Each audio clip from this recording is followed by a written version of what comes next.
Welcome to Nasdaq Trade Talks. I'm Jill Malandrino, Global Markets Reporter at Nasdaq. Joining me is Steve Lipper, Senior Investment Strategist at Royce Investment Partners, to discuss why small cap stocks may be poised to do well going forward and how the election could impact that thesis. Steve, it's great to see you again. Welcome back to Trade Talks. Yeah, nice to see you, Jill. Good to be here. And Steve, I love the question that you posed in one of your recent blogs, asking a small cap specialist, is it a good time to invest in small caps? May seem a bit rhetorical, but it's almost like asking a barber if you need a haircut. I really like that analogy. It was quite clever. And that said, Royce is known for its small cap work, and you can recognize those signals. So what are you seeing right now? Yeah, I think there are two things to pay attention to. One is cyclical and one is seasonal. So people should appreciate that small caps are more cyclical than large caps. So you say, okay, when in the economic cycle is most advantageous to invest in small caps? Well, when the economy is recovering from a downturn and you see a path towards continued growth.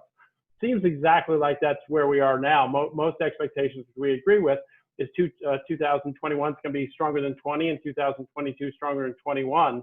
And small caps in general as an asset class, and then certain more cyclical businesses within small caps get tailwind with that.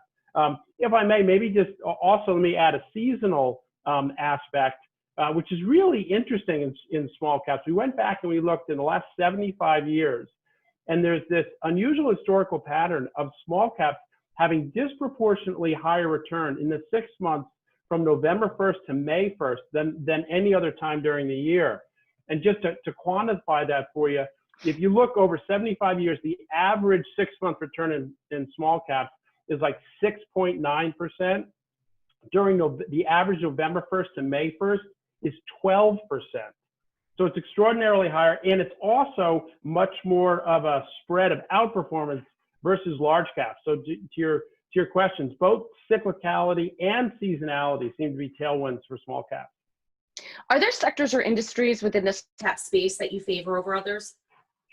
Yeah, there are. I mean, one of the things that we've seen is what we believe to be sustained behavioral change as a result of this work from home time. So one of the things we've seen is change in leisure, in recreation. People can't fly places. There's a variety of things they can't do, but they still want to do vacations on their own with their families. And the two areas that have really done well out of that we think are going to continue to are recreational vehicles and boating. And so companies that supply into that, will tend to invest in sort of the component suppliers. I would say RVs probably got a little ahead of themselves. People got over enthusiastic about that in the summer, and they've traded back down, but we're enthusiastic about that. But another behavioral change is around mobile banking. And so you think about a community bank or a small cap bank, they don't have the technology staff to be able to enable a great experience on your phone to really deliver mobile banking in a way that competes with the large cap. So what do they need to do? They need to hire a specialist that they can license and white label that experience. And so there's two different small cap companies that provide that software that small cap and community banks can license to deliver a mobile banking, which is what everybody expects now. So let's talk about small packs and the impact of the election. Is there anything that you're seeing there? Yeah, well, what we said is that, as much as we citizens may really, really care who ends up in the White House, as investors, the bigger question is, do you have a sweep or not? Because a sweep will be larger change and divided government will be smaller change. And so based on, what we know now, a sweep looks less likely and divided government looks more likely. And so you're more likely to have incremental change.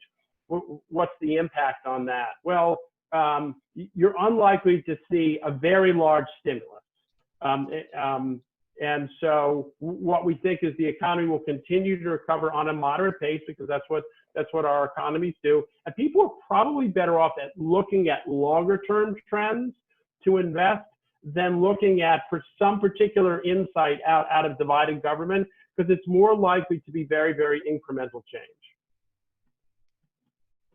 All right, Steve, appreciate the insight. Thanks for joining us on Trade Talks. Good to be with you. You got it. And thanks for joining me. I'm Jill Malandrino, Global Markets Reporter at Nasdaq.